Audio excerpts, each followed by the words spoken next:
Good morning. I want to extend a warm welcome to all of you. Thank you for joining today's event hosted by the Foundation for Defense of Democracies. I am Bradley Bowman. I serve as Senior Director of FDD'S Center on Military and Political Power. The United States is engaged in an intense technology competition with the Chinese Communist Party. How America performs in that competition will directly impact both our prosperity and our security. Succeeding will require, among other things, an American high-tech sector that is strong, agile, and secure, one in which Americans can start new businesses and create new technologies quicker than competitors in China. If we fail to outcompete and out-innovate China when it comes to technology, the consequences will be felt at America's kitchen tables, on our main streets, and on future battlefields. After all, we know our national security rests on an economic foundation. A strong economic foundation improves quality of life for Americans, but a large and growing economy also provides the means to afford the national defense our interests require as we confront an increasingly serious and complex array of threats. A healthy and cutting-edge domestic technology and innovation sector improves life here at home, but also helps ensure warfighters never confront an adversary wielding superior weapons and technology in a future conflict. When U.S. military technology capabilities are second to none, that promotes stability in regions vital to our interests, deters conflict, and helps Americans and our allies prevail when deterrence fails. With these important stakes in mind, it is important to recognize, in my view, that the Chinese Communist Party has undertaken a systematic campaign to steal American technology and dominate key industries at our expense. Meanwhile, Beijing has used its economic clout and growing technological prowess to conduct the most ambitious military modernization effort in the history of the People's Republic of China. And as the power and capability of the People's Liberation Army has grown, we see it behaving more aggressively and belligerently in the Taiwan Strait, in the South China Sea, and elsewhere. In too many areas, American advantages have eroded. It is a concerning situation, but we do not want to simply wring our hands and admire the problem, as we say. We want to take action to put the U.S. and our allies in a better position. So what is to be done? Well, that is exactly the topic of our event today, leveraging American innovation to counter Beijing and protect U.S. national security. We have a great panel of experts and leaders to help us better understand the problem, and more importantly, what we should do about it. I'm very happy to welcome Senator Todd Young, a fifth-generation Hoosier. Senator Young represents the great state of Indiana in the U.S. Senate, where he serves as a member of the Senate Foreign Relations Committee, the Finance Committee, the Commerce, Science, and Transportation Committee, and the Small Business and Entrepreneurship Committee, all committee assignments relevant to our discussion today. He enlisted in the U.S. Navy and then attended that other academy, the United States Naval Academy. I'm outnumbered here, I gotta be careful, earning a commission as an officer in the U.S. Marine Corps. Among other professional and educational accomplishments, he earned an MBA from the University of Chicago and a law degree from Indiana University.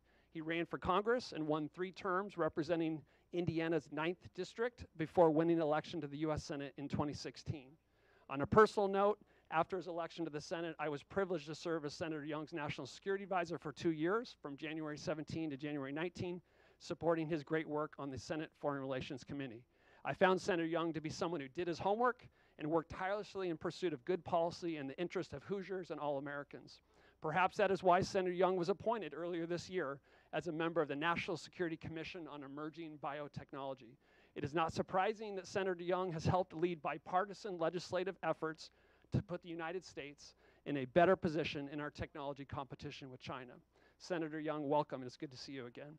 I'm also very happy that Lieutenant General H.R. McMaster is joining us, a soldier, a scholar, a leader. He is chair of FDD's Center on Military and Political Power. General McMaster's extraordinary 34-year career in the U.S. Army culminated, as you know, with him serving as the 26th Assistant to the President for National Security Affairs. General McMaster, thank you for your leadership of CMPP, your decades of distinguished service to our country, and for joining us today. Finally, today's conversation will be moderated by my friend and FDD colleague, Rear Admiral Mark Montgomery. Following Mark's great career in the Navy, he served as policy director for Senator John McCain on the Senate Armed Services Committee. Mark now serves as Senior Director of FDD's Center on Cyber and Technology Innovation and directs CSC 2.0, an initiative housed here at FDD that works to implement the recommendations of the congressionally mandated Cyberspace Solarium Commission, where he served as executive director. Mark is a leading expert on cyber issues, and I look forward to hearing his thoughts regarding the cyber provisions in the China legislation making its way through Congress.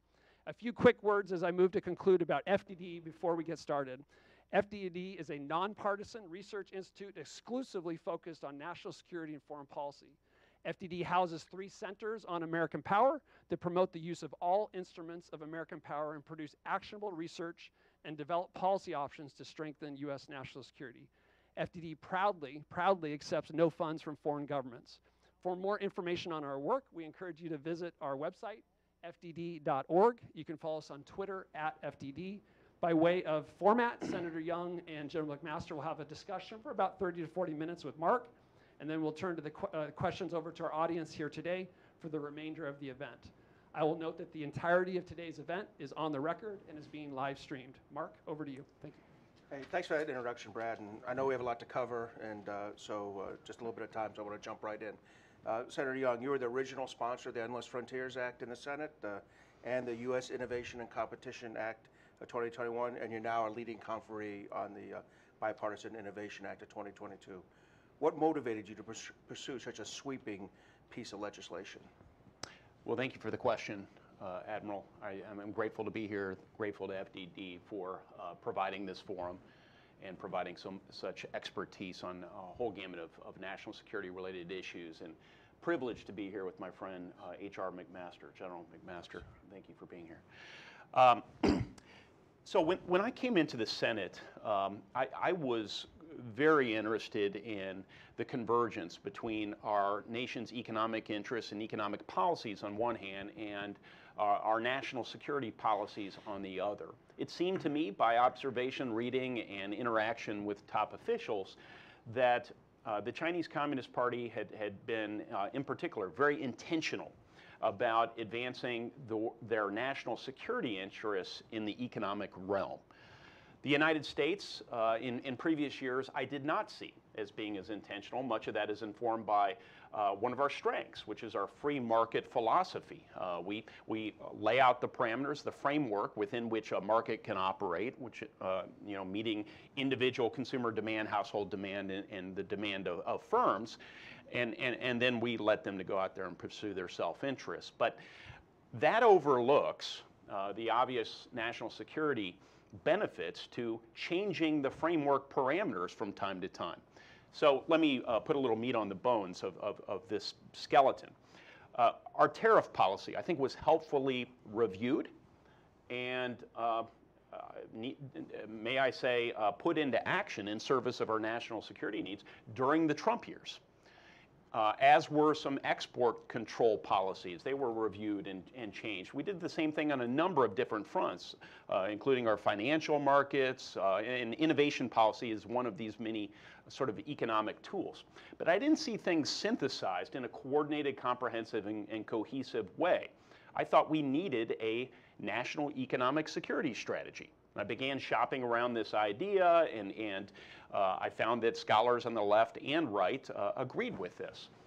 I presented an idea to formalize a national economic security strategy to the then nominee to be our Secretary of State, Mike Pompeo. He agreed.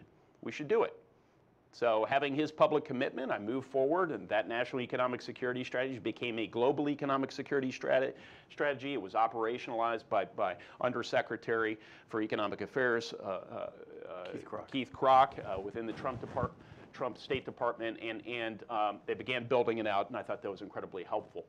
So a subset of that, as I indicated, was the innovation policy. In conversations, yes, in the Senate gym with Chuck Schumer, I discovered not only did we have a mutual animus towards the Chinese Communist Party and many of the things they were doing, but we also agreed that innovation needed to be a key part of development of this broader national economic security strategy. So he and I began collaborating on a bill that would tease out and develop policy for what we regard as the most important features. That became the Endless Frontier Act, an applied research component, a tech hub designation component, and a supply chain resiliency / chips manufacturing component. And here we are after much sanding and polishing. But that was the genesis of it. It was frankly very strategic in nature. Well, I love that it really goes across the spectrum of politics there, because your Endless Frontiers Act was mirrored in the House by Ro Khanna and a fellow Marine, Mike Gallagher. So you can't get more bipartisan than that. That's right. So General McMaster, how do you think this legislation fits into our broader competition with China? Can it help the U.S. remain the economic and security partner of choice in Asia? Or are we really at the point where it's too little too late? You know, Mark, that's what the Chinese want us to believe, is that really we should just manage our own decline, right? And I just want to thank Senator Young for this amazing effort that you put together, you know, from the very beginning, you know, and to recognize that China had weaponized its statist mercantilist model against us, and this is not a substitute for our free market economic strengths or unbridled entrepreneurialism, but it's a way to compensate for that weaponization of that mercantilist statist model, and what I would describe as you know, China's campaign of the 3 C's: co-option, coercion, and concealment.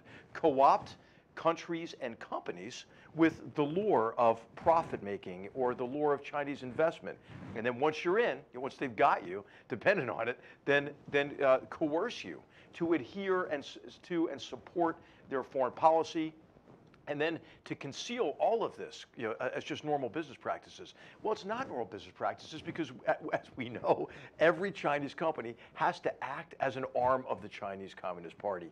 And the Chinese Communist Party's approach to this is very sophisticated, as FDD has shown in the work that has been done here. It is driven by military-civil fusion, in which they deliberately transfer technologies that the development of which we underwrite with our investments, technologies that are stolen from us, and apply those technologies to gaining a differential advantage over us militarily. I mean, we're essentially, in many ways, enabling the development of weapons that the People's Liberation Army might use to kill our grandchildren, I mean, to put it starkly. And then also they use these technologies to perfect their technologically enabled Orwellian police state and to conduct the most egregious human rights abuses, whether it's the extinguishment of human freedom across the country and now in Hong Kong, or the campaign of slow genocide against the Uyghur population. And so what this legislation does, and what the Senator's vision, which we have to help succeed, we need to call all of our congressmen and senators and say, work together and get this darn thing done, the Strategic Competition Act and the components of it, including the CHIPS Act, for example, is that we're behind. We're behind because, as the Senator knew as he came into office and learned about, I mean, we were complacent for too long, and we're playing catch up. So, Mark, to your question, it's not too late. We have tremendous advantages. And you know what? The Chinese have some problems. You know, I mean, if you look at what they've done to surpass us economically, in their race to surpass us, they've created a lot of frailties in their economic system. You see this in the real estate sector, but you also see the mistakes that China makes in prioritizing the party's maintenance of its exclusive grip on power, right? Cracking down on the tech sector, eliminating all of the education and tutoring sector. Healthcare is probably the next one on the list. Look at the severity of what they're doing in the zero COVID policy. So if any American businessman doubted that whether or not it was a mistake to concentrate so much of the world's manufacturing on the southeastern coast of China, the combination of COVID, the Chinese Communist Party's policies, the fragilities now that we see associated with that in our supply chains, hey, it's time to make major economic adjustments that are based on this tremendous legislation, but also based on just free market sense and a recognition of the geostrategic risk associated with doing business in China. You know, I love your 3 C's. I think with relation to Taiwan, we can now agree it's down to 2, because I think concealment's off the table. They really got aggressive there. I think I know where you understand, General, but where you stand on this, General. But Senator, do you consider China an adversary? And if you do, how did we get in this position where a country whose economy was 10% the size of ours 20 years ago now needs legislation to be competed with? You know, it's unfortunate, but we have to stare reality in the face. They are an adversary. They're not a partner, certainly, and they're not merely a competitor, because their aim is to not abide by the rules of the international system as we have long understood them, and as they were in 2000, 2001, when they were welcomed into the WTO with our encouragement. Instead, they understand that because they can't beat us at our own game, beat us remaining stay in power as the Chinese Communist Party and continue to grow their own power and presence in the world, they need to change the rules. Or to manipulate the rules. And so this is why they've engaged in theft of intellectual property, forced technology transfer, licensing requirements for businesses who want to locate there, so on and so forth. And we need to, A, understand the nature of the threat, B, speak honestly about it, and C, legislate accordingly. Competition. That rubric of competition suggests that there's an independent arbiter, a referee there to enforce rules of the game. This is how we think of sports. This is not a standard run-of-the-mill competition. This is an effort where one camp's values will prevail. They'll either be the Enlightenment values of the Declaration of Independence, shared by most of the rest of the world, or instead there'll be the perverse ideology of the Chinese Communist Party. And that's really what's at stake here. If they are able to get control of the rule-making powers of the international economic order by establishing precedents that don't go checked, then we're going to have a very tough time in advancing our values. Fortunately, I think the United States and much of the rest of what we collectively call the West understands that now is the time to legislate accordingly. And we've seen the Europeans, the Japanese, and others advancing economic security legislation to deal with the very challenges that Congress is trying to deal with right now. I appreciate that.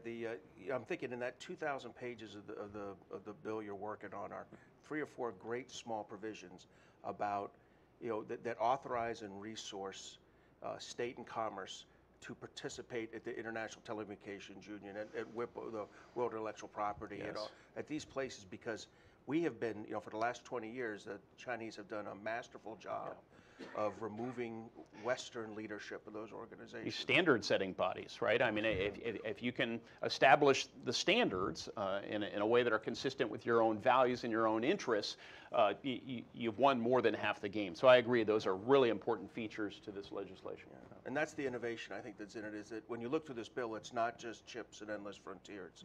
So many hundreds of other opportunities to compete, to get the level playing field for our companies. Yeah, there's no prize for membership in international organizations, right? Yeah. They're competitive spaces, and it's great the bill acknowledges that as well. And even though the ITU right now has an election going, it's not that the U.S. candidate is an advocate for the United States. She's been an international employee for 30 years, but I suspect she'll have a much more rational view of transparency, the rule of law, than her Russian opponent, as we head to the ITU elections in November. So I'm excited to see some of these provisions potentially pass and empower state and commerce to get at it. I'll give credit where credit's certainly due. I mean, General McMaster, I know, emphasized the importance of being attentive to these international organizations and ensuring they were either led by Americans or led by those who are friendly to our interests. And we had some big wins during the Trump years. That's right. The WIPO, the World Intellectual Property Office, was probably the biggest, where General McMaster and Secretary Pompeo led a last-second effort to, I think, have a Singaporean in the end vice a Chinese. I mean, it's an overused analogy, but that would have been the fox guarding the hen house right there. China's in charge of intellectual property rules, right? But General McMaster, let me bring you into kind of a strategic, put your national security advisor hat on. Since 2012 or even before, we've used words like rebalance and pivot, and the idea of focusing more on Asia and China in specific. We now obviously have a war in Ukraine with Russia. Is that will that prevent the kind of focus that you hope to put forward in the 2017 and 2018 documents? Thanks, Mark. I think this is a red herring. This idea that you have to vacate or pivot away from certain areas of the world to compete with China. Well, the newsflash is the competition with China is occurring in those regions that we're declaring our departure. So what's happening in South Asia after the disastrous surrender to a terrorist organization and withdraw. China is exerting itself, trying to become indispensable, not only to Pakistan as it has been, but also to the terrorist regime in Afghanistan and to the Indians, who now see us leaving South Asia as a sign of lack of U.S. resolve, and that carries over to the ability to compete with Russia, and why India abstained from the National Security Council vote and is not supporting some of these sanctions, is now even offering to maybe buy some more Russian oil. We declare that we're vacating the Middle East so we can focus on China. Look at the massive investments going into the United Arab Emirates now, or to Saudi Arabia saying, oh, Chairman Xi, please come visit us, and we'll start allowing you to pay for Saudi Arabian oil with digital yuan. This is our Middle East policy, this disaster of supplicating to the Iranians, and the doubts that's sowing across the region are reasons why these authoritarian revisionist powers on the Eurasian landmass, Russia and China, are making so much headway elsewhere in the world. So the competition is broader than a narrowly defined geographic area in the Indo-Pacific. And Mark, as you know much better than I do, for example, the vacating Afghanistan has actually required us to commit more of our military force to that region, and especially our forces that are in the shortest supply, our maritime forces. So I think that this is just a bad construct, and we have to think about the competition more broadly and not myopically. You're absolutely right. The first force we had to float to Afghanistan was the Western Pacific Aircraft Carrier Strike Group. Vacating that responsibility in the end with maintenance and everything for almost a year, right, because we had to backfill the support elements that we lost in Afghanistan. But sorry, we do have to talk about money here. And one of the big pieces of money in the act is what used to be the CHIPS Act. I think it's nearly $52 billion. Can you tell us how that helps us compete with China? Is it enough? And does this mean we need to onshore all our semiconductors, or can we still rely on countries like Taiwan as critical partners? Well, we all saw the challenges and are still enduring the challenges associated with a global pandemic and the kinks in the supply chain that created. It caused disruptions in the manufacturing capacity, whether it was in Taiwan or South Korea, where so many of our chips are made, at the same time that we saw a spike in demand for consumer electronics. And many of these demand patterns, having studied a bit of economics, will not entirely reset.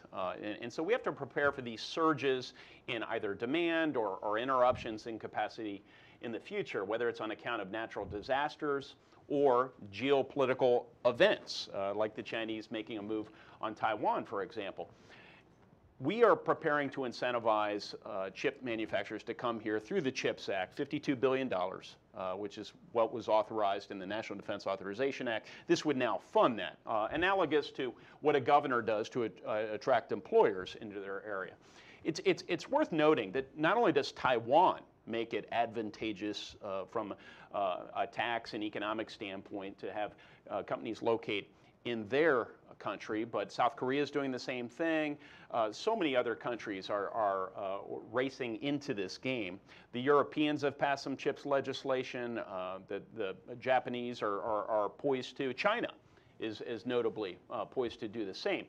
And so we have to be in the game here. And this, I would argue, is a significant value investment. Yes, it's an insurance policy, which I've sort of spoken to when a major event occurs, but we have the opportunity to crowd in a lot of private sector investment.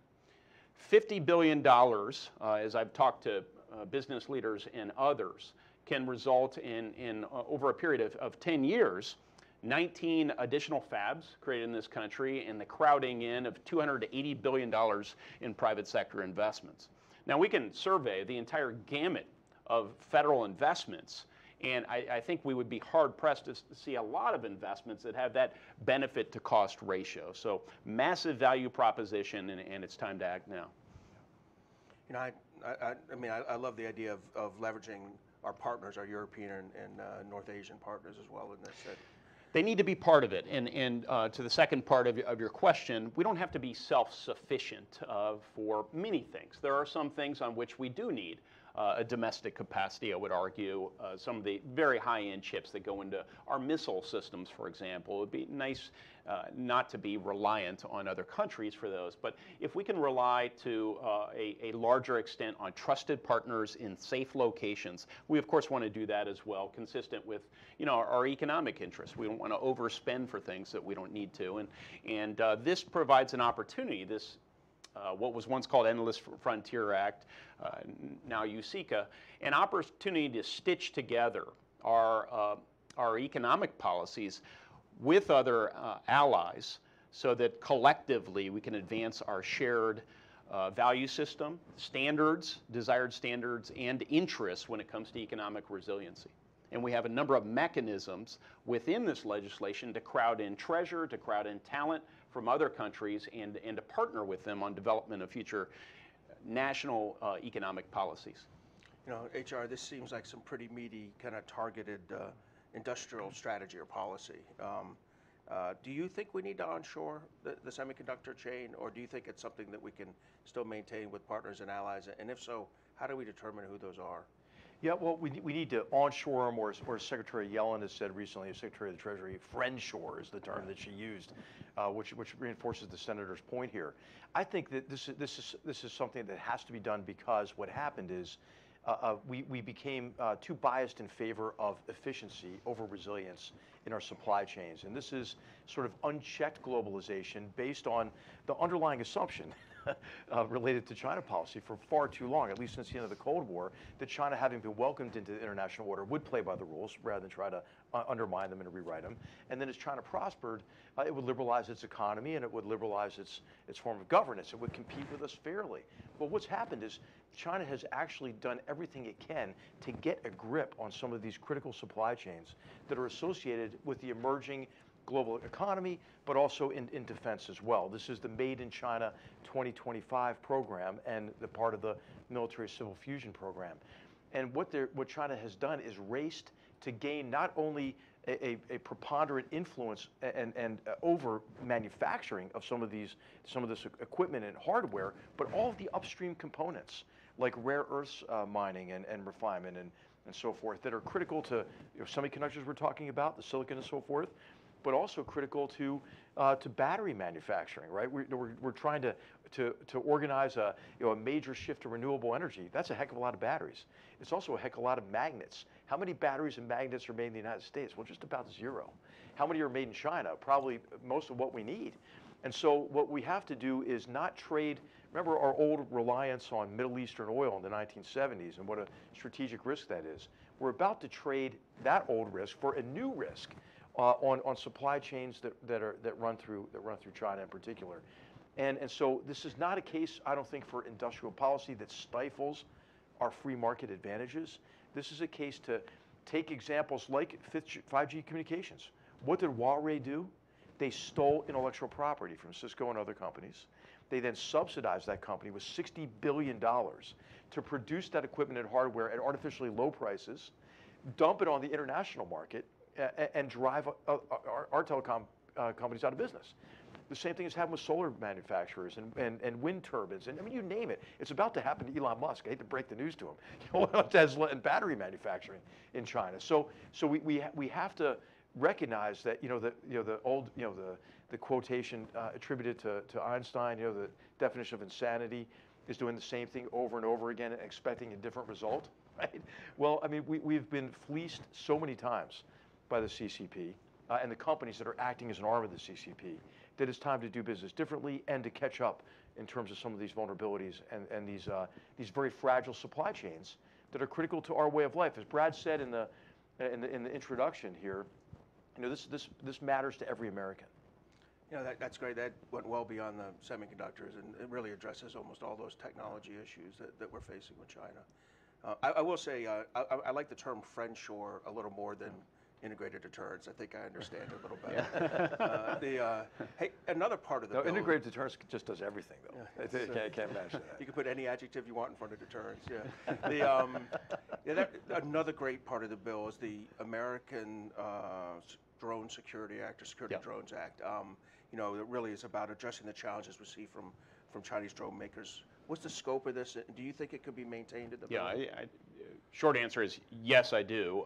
Essentially, this is Rick Scott and Chris Murphy's legislation that prevents the U.S. government from being a customer to Iranian or Chinese drone makers, knowing that it wouldn't be too much of a stretch of the imagination to imagine Chinese Communist Party drone makers having equipment in there that sends data back to the mothership, their bosses in Beijing, or to have counterfeit equipment in there that doesn't really work when needed for a military application. And so we propose cracking down. This is an illustration of how good process leads to good policy.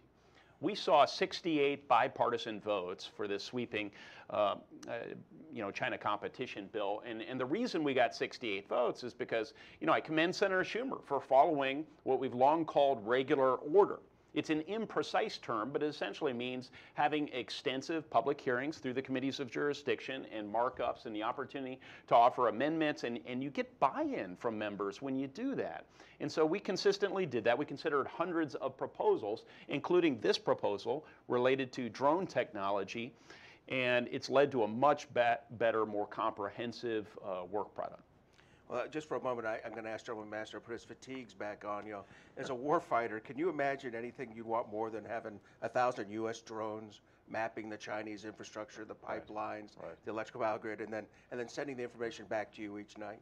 Right. I mean, I just wonder what they're thinking in Beijing. They must think we're stupid, and actually we are a little bit stupid about this. So I just think that we have to recognize what China says it's going to do and take them at their word, right? China says that they're going to supplant us internationally. They're going to rewrite the rules of international security and discourse. They're going to create exclusionary areas of primacy across the Indo-Pacific.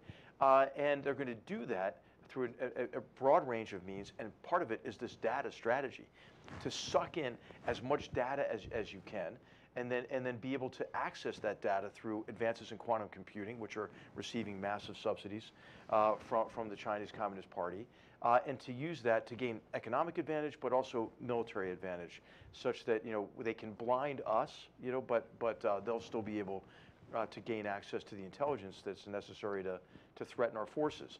We have some tremendous advantages here if we protect ourselves from the Chinese collection capability associated with commercial space and our access now, the world's access to really a high degree of transparency. It's hard for Russia right now, obviously, to hide what it's doing and the brutalization of the Ukrainian people. And so I think transparency works in our favor, but why would we give the Chinese access to our data on our infrastructure so they could attack it more readily? Or our mobilization infrastructure, our military bases. Why would the American people give the Chinese Communist Party access to your teenagers' data as well through TikTok? I mean, that's another question. And I think you have to include in this the new intelligence law in China that requires Chinese-owned companies to provide data back to the state when requested for national security purposes. I only have time for one more question from me before we go to the audience. I'm going to take a moderator's preference here and mention one thing. My old stomping ground, the Cyberspace Solarium Commission, we were thrilled to see so many cybersecurity provisions in the various versions that you're now confereeing, and I think there's 20 plus, but I just want to highlight one. There's something called CyberCore Scholarship for Service. It's a ROTC-like program. Unlike you two Service Academy graduates, I didn't go to a vocational school. I went in Navy ROTC, and they paid my way. And we do the same now for cybersecurity employees. For the federal government, you do 2 to 3 years, and you owe 2 to 3 years on the back end. There's some good language in the bill potentially to increase it beyond the 82 colleges. Currently, I think 3 in Indiana, including your law school alumni. Do you think there's a chance for this CyberCore increased funding to get through in this provision? I do, and this is a priority of mine. It was a priority of Mike Gallagher's, who's also a member of the Cyber Solarium Commission. We not only propose that this cyber core program be scaled up from, I think the current budgetary line item is 60 million. We propose increasing it to 90 million. Perhaps it'll go higher after that at some point. But we also propose, among other cybersecurity provisions, advances in STEM education, making sure that more people have access to STEM education, which is a key predicate to addressing cybersecurity threats.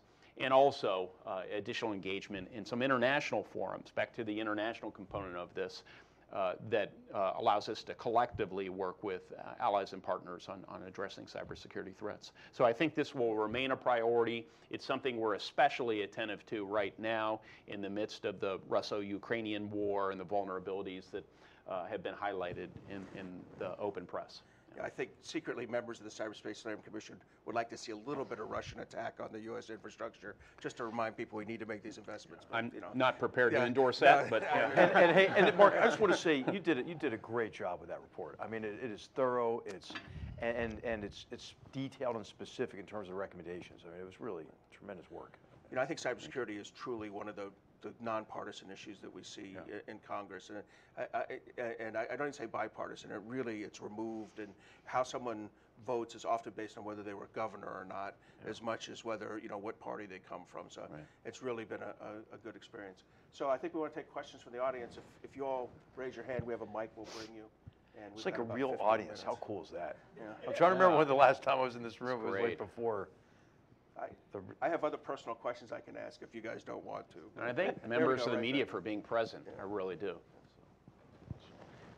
Just let us know who you are before you ask. Yeah, I'm Phil Bathy with National Journal. Question for Senator Young. Conference is starting on the bill tomorrow. Do you have a rough timeline for when you think the conference is going to go, how quickly it's going to get done, when this is actually going to get passed? And if it goes past the August recess, is there any fear that it's going to get caught up in like the politics of the midterm and kind of die that way? Well, I'm a Marine, so of course I fear nothing. I might admit to a bit of apprehension at that point, but listen, Senator Schumer's laid out what I would regard as an aggressive timeline. I think it's great to have an aggressive timeline. He has indicated on the map that mid-June we could have a final work product in a conference report. I hope that that is the case. It wouldn't surprise me if instead this extended well into July and some sanding and polishing occurred over the August recess. But much longer than that, of course, electoral politics will significantly complicate our efforts to advance it. But I think just about everyone wants to get this done.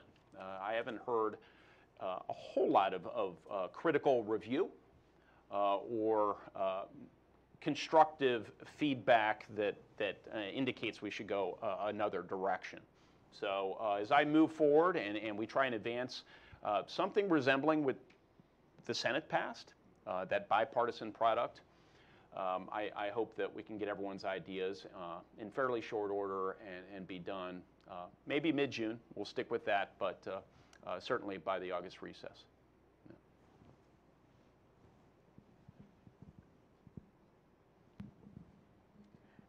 Thank you, Senator. I'm Colonel Allison Kamateris. I'm an active duty member on the Joint Staff, and thank you, sir. This question is for either General McMaster or you. General McMaster, you said this matters to every American. I think it does. And as members of the military or FDD and members of the national security apparatus, I think we all understand that. I don't know if every American does. And I guess my question to you or the panel is, how do we help the American public help them understand economic policy, which is very complicated? How do we help them understand that? How do we help our parents understand this at the dinner table? And how do we break it down to them in very simple terms that this is complicated, and how can we help this message? I'll take a stab at it, and if the general wants to add something, I'll of course let him run with that. I would say, that's our job, and also the job of members of the media to highlight some historical examples, maybe recent history, that are particularly powerful. That will make our economic policy proposals more accessible to people.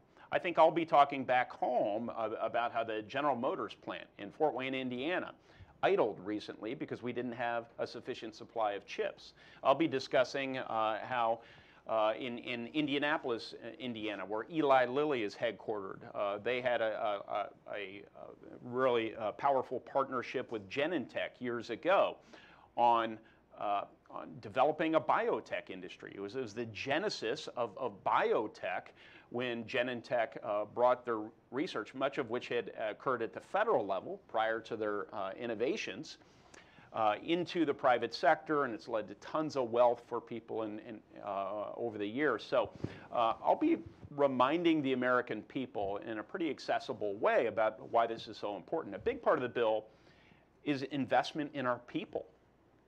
My calculation, that of so many others, is if the United States can become a better version of ourselves, use the China competition to become a better version of ourselves in multiple ways, working with partners and allies, there's no way we're going to lose this multi-generational challenge, a competition of models. And so the fact that we're investing significantly in people, in their educations, in systems that will allow them to become more material wealthy, and to put them in service of our values in this generational competition will also be compelling to them. So, I'll leave it up to individual members to know their constituents and their own states, but I think that the value propositions here, though they've been crowded out by a lot of here and now challenges facing our country and policy debates, they're ready for the taking and for the delivery to our constituents if we're prepared to make these arguments. Yeah, I think just to explain to the American people what's at stake in this competition. And I think one of the best ways to do that is to first really just reiterate what Xi Jinping says, right? Take a look at his speeches. Take a look at the joint statement that Xi Jinping and Vladimir Putin issued just prior to the Beijing Olympics. The message was, hey, America, free market economic systems, your democracy, you're done, you're over. It's our time now in this new era of international relations, to use their words. They profess their enduring love for one another in terms of the two dictators that have a revanchist, revisionist agenda that they're executing at our expense. And then at the at our expense part of it, I think to really demonstrate what the plans are for the Chinese Communist Party, the creation of this dual circulation economy that creates dependence on China for advanced manufacturing and various supply chains, like remember PPE during the first time, part of the pandemic and so forth, but to replicate that in all critical supply chains, including semiconductors, but as I mentioned, upstream components, rare earths, battery manufacturing, and then to be able to coerce us while they are insulated from any kind of financial or economic consequences for their aggression, which they are planning, right, in Taiwan and executing in the South China Sea on the Himalayan frontier. And so this is what's at stake, is security and prosperity. And I think Americans understand, because it's so proximate, the transitions in the global economy that occurred in the 2000s after China's entry into the WTO. Remember the loss of so much manufacturing jobs as they were becoming concentrated on the southeastern coast of China.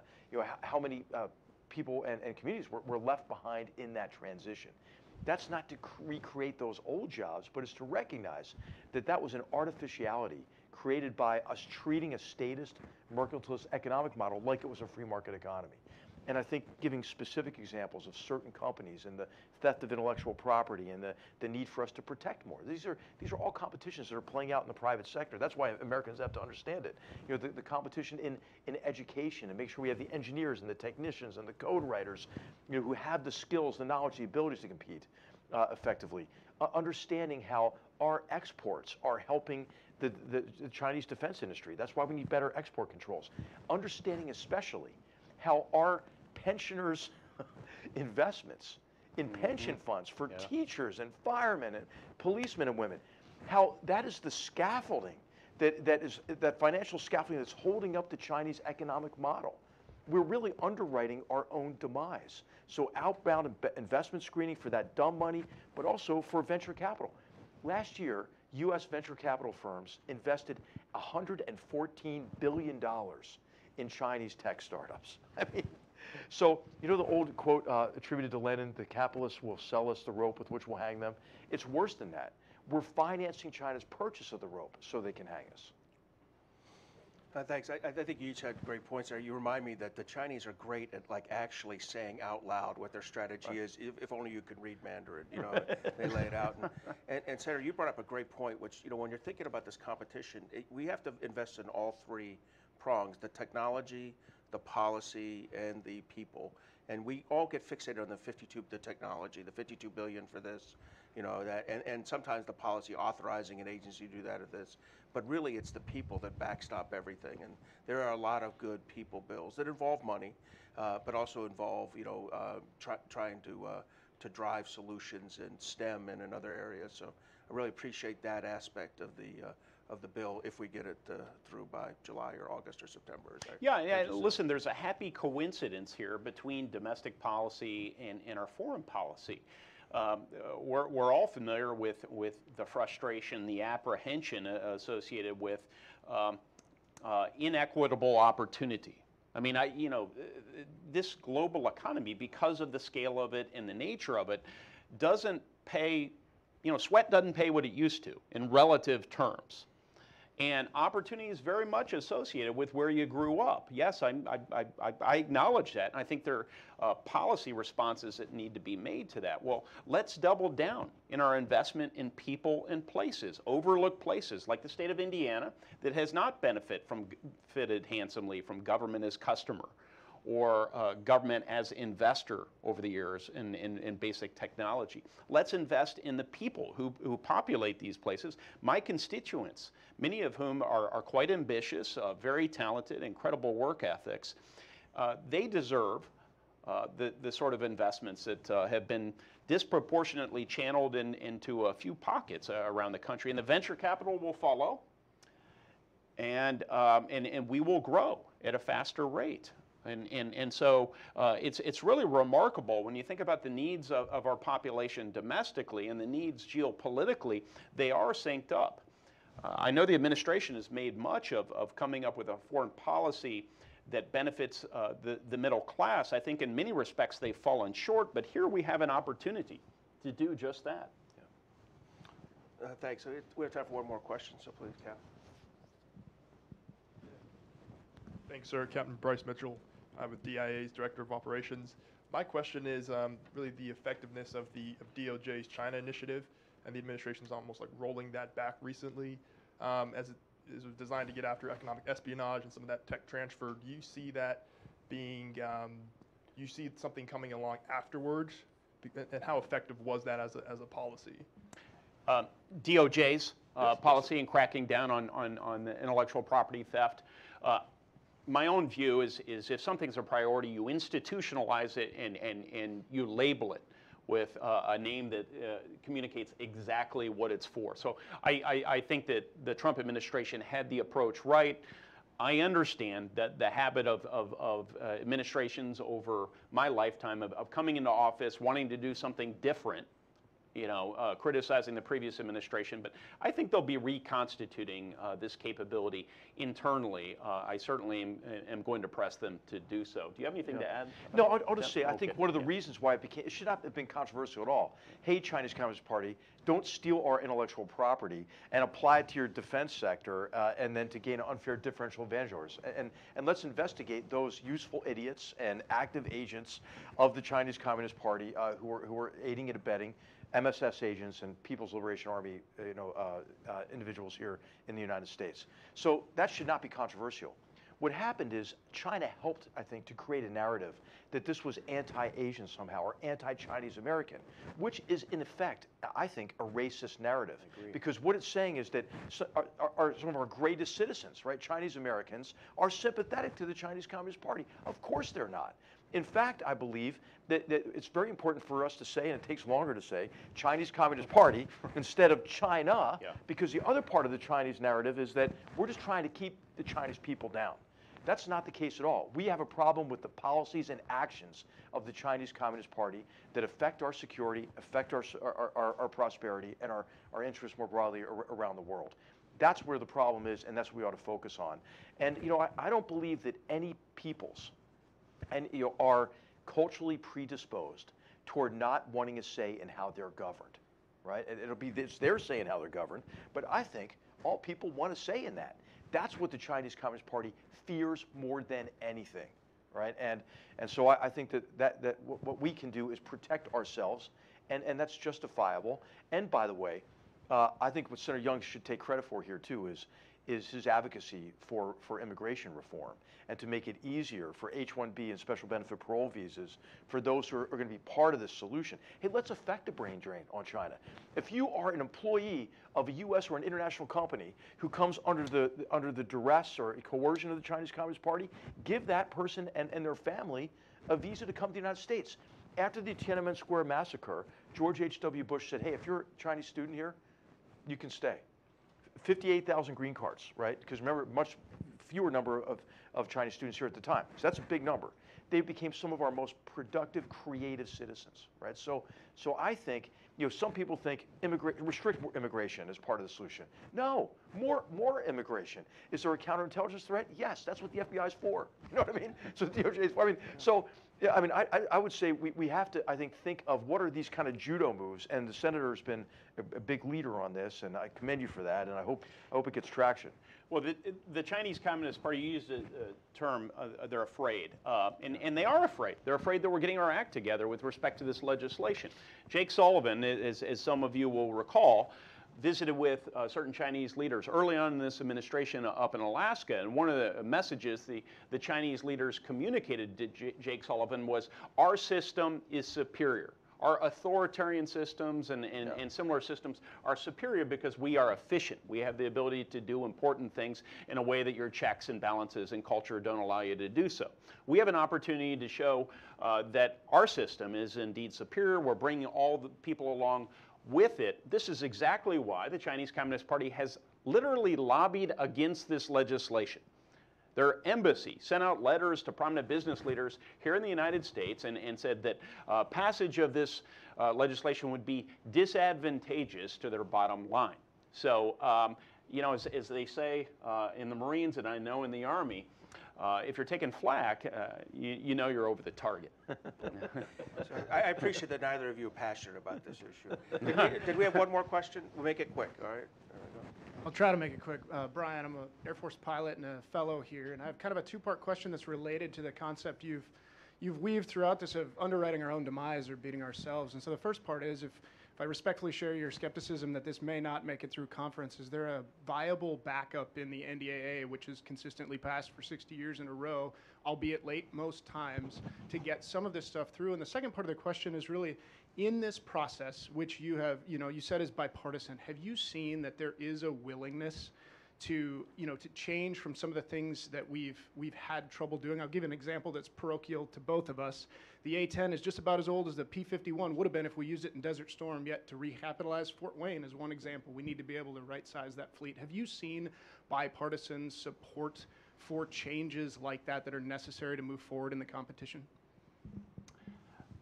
With respect to contingency plans, we'll make them. They may be being made. I'm not going to volunteer any to you. Let's get this done, all right? We've got an opportunity. I can't imagine we would have such an open-ended process where you don't have to be in the Armed Services Committee to make national security policy. It sure would be nice if the entire Congress got their muscle memory moving and said, we want to legislate. We don't want to delegate all our tough decisions with respect to national security to the Armed Services Committee or to the executive branch. And you know what? This administration, creditably, wants Congress to do our work as well. They want to bring everyone along. They want our collective ideas. This is why I ran for office. It would be shameful for people to push this aside, say, we don't want to give somebody a win. This feels unnatural. No, let's be bold, because this is a time that demands boldness. With respect to other actions in reforming our procurement processes and so forth, I do think we have an opportunity here to build on success. There's a lot of interest around this legislation. A lot of people have become invested in advancing our national security interests through economic policy. Let's take that subject matter interest and apply it to other areas, like, frankly, like stepping away from some of the parochialism in turf warfare that has been a hallmark of our national defense policy, and make some needed reforms. So we're near the end. Major, I'll make sure I pass your name to Headquarters Air Force for that A-10 lobbying effort. But I fully support it, by the way. I'd support selling them to the South Koreans. A-10's a popular bird in the state of Indiana, I will say that. So, yeah. That's great. Hey, we only have 2 minutes left. I'll give each you 1 minute to kind of give a final thought, and I'll start with General McMaster and then Senator Young. Thank you. Hey, I'll just say we should be confident, right? I think what we lack is competence in our ability to compete these days. But what we lack more than anything now is confidence. And there's this narrative that we should just kind of manage our own decline, you know, and that America's power is waning, China's is rising. But, you know, I think go back to the 1970s, you know, and it looked pretty bad in the 70s, right? We had a president resign under a scandal. We had the fall of the embassy and the fall of Saigon in 1975. You had multiple energy crises and stagflation, and you had a hostage crisis in Iran at the end of the decade. And you know, there were a lot of people back then who said, hey, you know, that authoritarian regime, the Soviet Union, they look pretty strong. Our democracy looks pretty weak. But you know, I think totalitarianism is brittle. Democracy, as ugly as it is strong and resilient and has the mechanism for self-correction and improvement short of revolution. So I just think all Americans ought to be more confident as we emerge from the traumas of recent years, and get behind the Senator's initiative, demand the same from all of our elected leaders. Don't compromise our principles and our future to score partisan political points. Let's work together and build a better future for generations to come. I share your confidence. I share your enthusiasms. We've got just about every reason to be confident. If you were to assess our assets versus our liabilities as a country, I think of our best system of higher ed, our broadest, deepest capital markets in the world. I think of our culture of entrepreneurship that celebrates people who try and fail and get up and dust off their trousers and try again. Our history of immigration, welcoming people as long as they want to come here and contribute and be part of the American experiment. Our written constitution, rule of law, on and on and on. We can all list off all these assets, and about the only thing, as I talk to my constituents, that they lament is our inability for Washington, D.C. to work, to set bold new national policy when needed. We have an opportunity here to prove to the Chinese Communist Party, to prove to those skeptics who indicate that an authoritarian system is going to win the 21st century, that we can mobilize all those assets in service of our values. And I believe it's going to happen. It's remarkable. A lot of people marvel at what we've accomplished thus far. But I didn't embark on this effort working with Chuck Schumer and others so that we could get the ball to the 5-yard line. We want to get it into the end zone, and I think that'll happen in coming months. Well, thank you both for finishing with confident comments. And HR, I have to back up your idea of brittleness. And if Ukraine's taught us anything, even 20 to 25 years of our shared values of interest have given them the resilience to do fantastic over the last 2 to 3 months.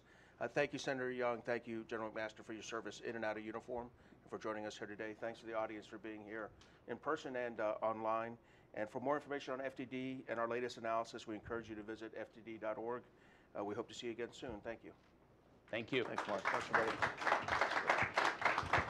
Great job. Great to be with you on this. Thank you. Thanks. Thank you. Thanks, Adam. Great to see you, buddy.